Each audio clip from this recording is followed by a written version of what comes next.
علامہ صاحب یہ فرمائیے یتیم کے حوالے سے کیا اس کا خیال رکھنی فضیلت ہے اور اس پر وعید کیا ہے اگر اس کا کوئی مال کھائے؟ بسم اللہ الرحمن الرحیم وبہ نستعین اللہم صلی علی محمد و آل محمد۔ قرآن کریم کی ایک پوری صورت ہے اور ارشاد یوں ہوتا ہے کہ بسم اللہ الرحمن الرحیم ارأیت الذی یکذب بالدین، کیا تم نے اس کو نہیں دیکھا جو دین کو جھٹلاتا ہے؟ دین کو جھٹلانے کی علامتیں کیا بیان کی؟ یدعو الیتیم، یتیم کو دھکے دیتا ہے، ولا یحض علی طعام المسکین، مسکین اور غریب لوگوں کو اطعام میں کھانا کھلانے میں کنجوسی کرتا ہے، نہیں کھلاتا۔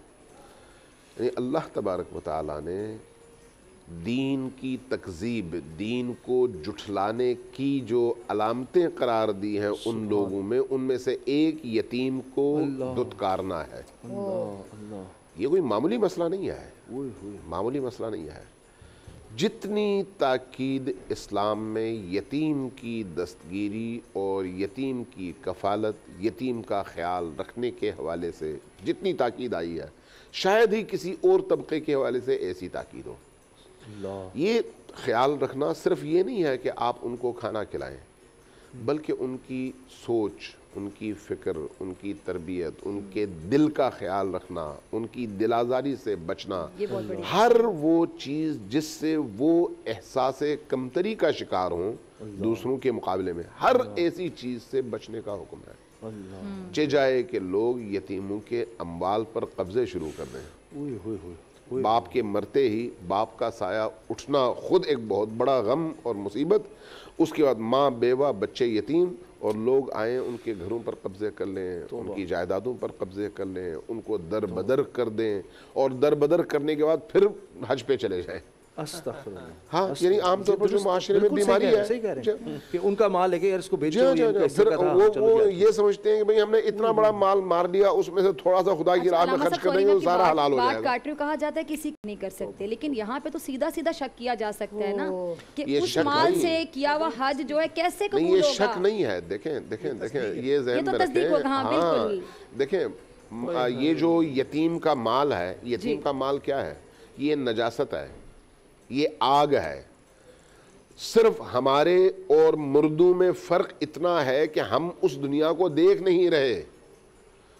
دیکھیے قرآن کریم پڑھیے جا بجا، قرآن کریم نے اس بات کی نشاندہی کی ہے، یوم تجد کل نفس ما عملت محضرا، جب ایک دن آئے گا اپنے انہی اعمال کو اپنے سامنے دیکھے گا، تو یہ جو مال یتیم ہے یہ آگ ہے اور اس آگ سے بچنے کا حکم ہے۔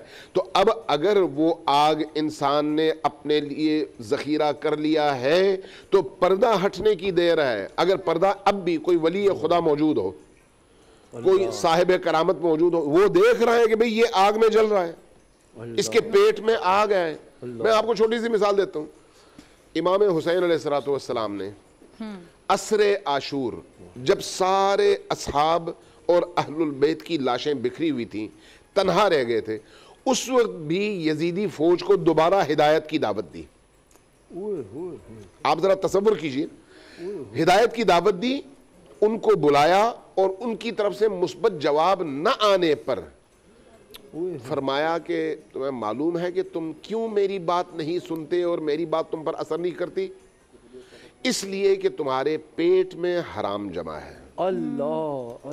جب انسان حرام کھاتا ہے تو اس کے نتیجے میں وہ اپنے اندر جو آگ جلاتا ہے، وہ آگ اس کے ایمان کو، اس کے تقوی کو، اس کی خدا پرستی کو، تمام چیزوں کو جلا کر راکھ کر دیتی ہے۔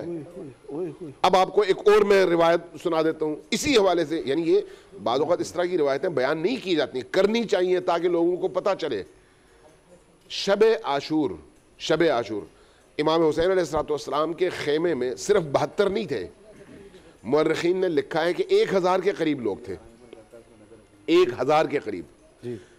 امام حسین علیہ السلام نے سب سے کہا کہ تمہیں اجازت ہے جاؤ، مجھے چونکہ یزیدیوں نے مجھ سے بیعت مانگی ہے اس لیے میں ان کے لیے کافی ہوں، تم لوگوں سے اس کو کوئی سروکار نہیں ہے۔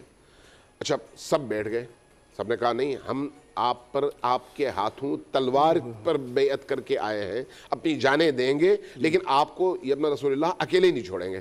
میں مفہوم بیان کر رہا ہوں. جب یہ بات ہو گئی, اس کے بعد ایک ایسا جملہ جو تاریخی بھی ہے اور اخلاقی اور معنوی اور باطنی حوالے سے انسان کانپ اٹھتا ہے, ایسا جملہ امام حسین نے ارشاد فرمایا کہ یہ بتاؤ تم میں سے کسی کے کندھے پر کسی اور کا حق تو نہیں ہے؟ تو کہا مطلب, کہا اگر تم میں سے کسی کے ذمے کسی انسان کا حق ہے تو اس کو کوئی حق حاصل نہیں ہے کہ وہ حسین کے ساتھ شہید ہو سکے. جس کے کندھے پر کوئی مال غیر, انسانوں کا مال, حق الناس موجود ہے, وہ اٹھے اور نکل جائے, اس کی جگہ ہمارے ہاں نہیں ہے. نتیجتاً 72 رہ گئے, باقی چلے گئے. ذرا تصور کیجئے, 72 رہ گئے, باقی چلے گئے. کیوں؟ ان کو یہ پتہ چل گیا کہ بھئی مال غیر لے کر اللہ کی بارگاہ میں نہیں حاضر ہوا جا سکتا, اس کی تلافی ضروری ہے.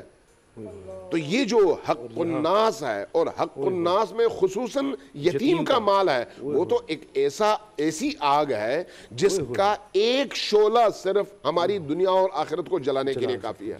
بڑی خوبصورت گفتگو ہو رہی ہے. اے نور خدا, نور بصیرت کی طلب ہے, رمضان کا صدقہ تیری رحمت کی طلب ہے. مخفی ہیں اسی ماہ میں رحمت کے قرینے, گرداب سے نکلے ہوئے بخشش کے سفیر, گویا ہیں تیرے عشق میں ہم سب برابر, مجلس کو تو گلدستہ فردوس بنا دے, رندوں کو ثنائے شہ لولاک پلا دے, تو شمع قلم کو ید بیضائی عطا کر, بچوں کو تو افطار میں تسنیم عطا کر. رمضان مبارک کی خصوصی نشریات رمضان میں بول, صرف بول انٹرٹینمنٹ پر. رمضان میں بول